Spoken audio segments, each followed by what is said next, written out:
இதுதான் என்னுடைய கடைசி போட்டி, என்னை விட்டுருங்க, நான் இனி கேப்டன்சி பண்ணல அப்படின்ட்டு பார்த்தீங்கன்னா போட்டிக்கு பிறகு ரொம்பவே உருக்கமாக கண் கலங்கி பேசியிருக்காருங்க கேப்டன் ஸ்ரேயஸ்.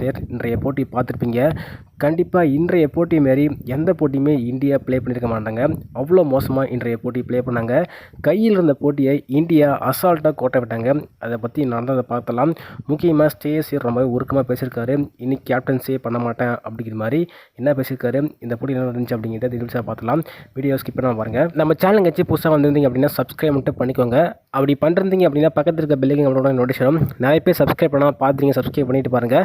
நிறைய பேர் லைக் பண்ணால் பார்த்துட்டீங்க, லைக் பண்ணிட்டு பாருங்கள். நீங்கள் பண்ணுற ஒவ்வொரு லைக்கும் எனக்கு மிகப்பெரிய மோட்டிவேஷன். லைக் பண்ணிட்டு பாருங்கள். இன்றைக்கி மேட்ச் பார்த்துருப்பீங்க. இந்தியா இங்கிலாந்து இந்த ஒரு போட்டியை பொறுத்துட்டு எதிர்பார்ப்பு ரொம்ப அதிகமாக இருந்துச்சு. ஏன்னா இந்தியா போயும் அயர்லாந்து டீம்கிட்ட ஒரு மிகப்பெரிய தோல்வி தழுவிட்டு முக்கியமாக ஒயிட் வாஷ் ஆகியிருப்பாங்க. அதை தொடர்ந்து இந்தியா அடுத்து பார்த்தா இங்கிலாந்து மந்தில் நம்ம முதல்ல இருந்தோம். ஸோ இங்கிலாந்தோட 5 T20 போட்டி 3 ஒருநாள் போட்டி அப்படின்னு அடுத்தடுத்து இங்கிலாந்து மண்ணில் மேட்ச் காத்துட்டு இருந்துருக்கு.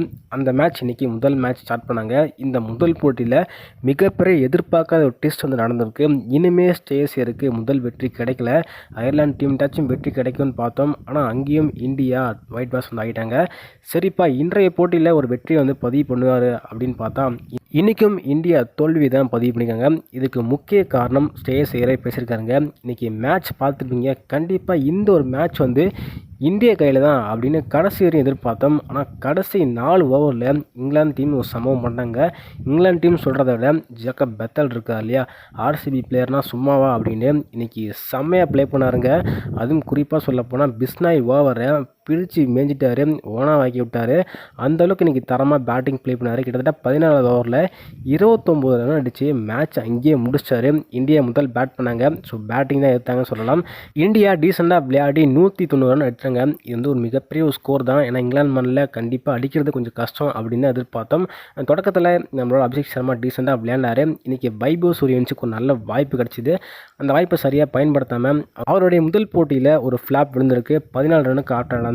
ஸோ நம்மளோட பில் ஜாக்ஸ் போட்ட பந்து வீச்சில் ஸ்டெம்பிங் ஆகிருப்பார். அதுக்கப்புறம் பேட்ஸ்மேன் நம்மளோட திலக் வர்மா செம்மையாக ப்ளே பண்ணார். முக்கியமாக இஷான் கிஷன் இன்றைக்கி டீசெண்டாக விளையாண்டாருங்க. ஸ்ரேயஸ் ப்ளே பண்ணார். இதன் காரணமாக இந்தியா தட்டு மாதிரின்னு சொல்லாமல் ஒரு டீசெண்டாக 190 அப்படிங்கிறத ஒரு இலக்கை செட் பண்ணாங்க. 191 எடுத்தால் வெற்றி அப்படிங்கிற மாதிரி இங்கிலாந்து அன்றைக்கி இந்தியா கொடுத்தாங்க. கண்டிப்பாக எப்படியாச்சும் இந்தியா டிஃபெண்ட் பண்ணிடுவாங்க அப்படின்னு எதிர்பார்த்தோம். அதுக்கேற்ற போல் முதல் ஓவரில் அக்ஷதீப் சிங் பார்த்தீங்கன்னா ஓப்பனிங் பேட்ஸ்மேனை ஆட்டம் இழக்க வச்சாருங்க.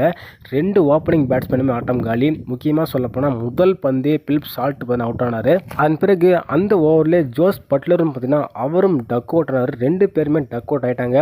முதல் ஓவரில் 2 விக்கெட் இந்தியா எடுத்துட்டாங்கன்னு சொல்லலாம். கண்டிப்பாக இந்தியா அன்றைக்கி தான் வெற்றி அப்படின்னு பார்த்தோம். அதன் பிறகு வந்த பேட்ஸ்மேன் ஹாரி ப்ரூக் மற்றும் நம்மளோட ஜேக்கப் பெத்தல் 2 பேருமே சேர்ந்து செம்மையாக பார்ட்னர்ஷிப் போட்டாங்க. முக்கியமாக நம்மளோட கேப்டன் இருக்கா இல்லையா, ஸோ ஹென்ரி செம்மையாக ப்ளே பண்ணாருங்க. 39 ரன்கள் எட்டியிருந்தார். அதுக்கப்புறம் யாருப்பா அடிக்க போகிறா அப்படின்னு பார்த்தா நான் இருக்கேன் அப்படின்ட்டு பார்த்தா பெத்தல் இன்றைக்கி செம்மையாக ப்ளே பண்ணார். முக்கியமாக கடைசி 4 ஓவருக்கு 43 ரன் கண்டிப்பாக இருக்க வேண்டிய கட்டாயம் ஏற்பட்டு இருந்துச்சு.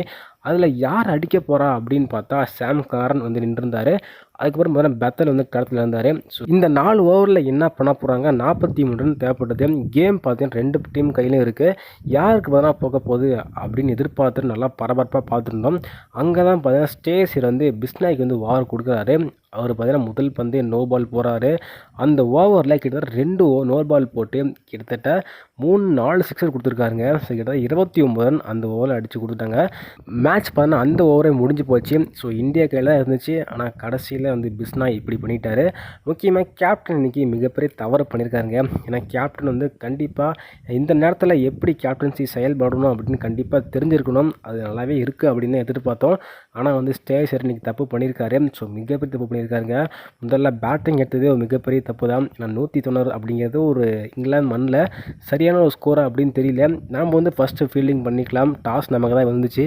இப்படி நிறைய தவறு பண்ணியிருக்காரு. ஸோ இன்னும் முதல் வெற்றியாக அவருக்கு கிடைக்கல. அதுதான் ரொம்ப வருத்தமாக இருக்குது. ஸோ என்ன பண்ண போகிறார், ஹார்ட்ரிக் தோல்வி சந்திச்சிருக்காங்க. So back to back தோற்றுருக்காரு.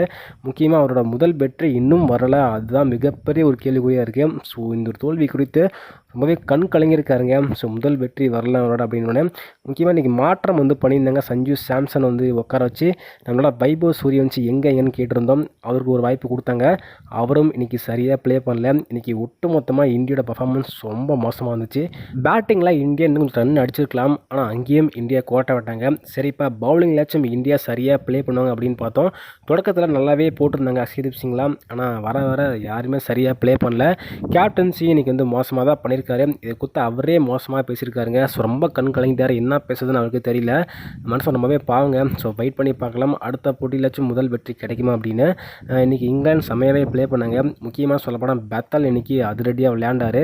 அந்த 29 ரன் மட்டும் போகலை அப்படின்னா கண்டிப்பாக இந்தியா கையில் மேட்ச் வந்திருக்கும். ஏன்னா விக்கெட் வர விழுந்துட்டாங்க.